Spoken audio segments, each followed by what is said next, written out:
来到了感动时刻客家料理轻松做的单元，今天带您到高雄的大树区，这里是台湾凤梨的主要产地之一。卖相不佳的凤梨，现在依循客家古法，可以变成凤梨鹰酱，腌制过的凤梨入菜，酸酸甜甜。今天教大家来做的是凤梨虱目鱼，做法很简单，在夏天吃起来更爽口。高雄大树是国内重要的凤梨产地之一，而凤梨拿来入菜，色香味俱全。龙木社区妈妈烧了一手好菜，新鲜的凤梨加入木耳跟甜椒拌炒，轻轻松松一道菜就上桌了。凤梨本身就有酸酸甜甜的，然后只需要加一点点盐巴，不需要添加任何添加物调味料就蛮爽口，蛮好吃的。这个是硬凤梨，这个东西用来煮鱼啊、炒菜都是蛮好吃的。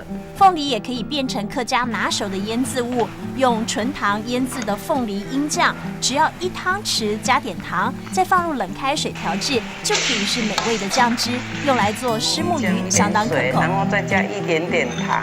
虱目鱼不用油，今天要教大家用凤梨酱汁来烹煮。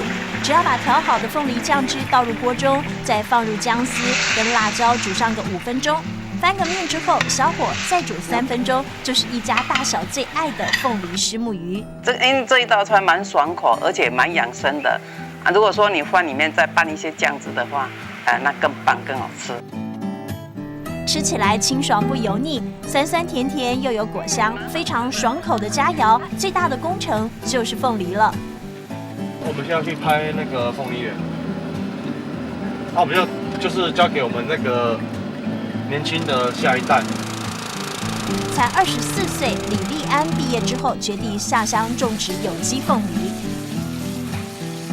用工研醋跟天然肥皂水来防治病虫害，代替化学农药。虽然成本要多花30%，但是李立安坚持让民众吃得心安。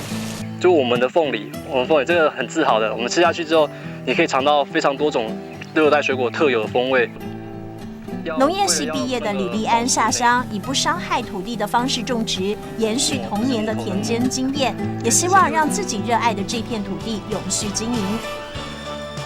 酸酸甜甜的金黄和微辣的呛红搭出大树的风情，客家腌制的技法让凤梨成为主角，继续在大地上恣意放送感动时刻。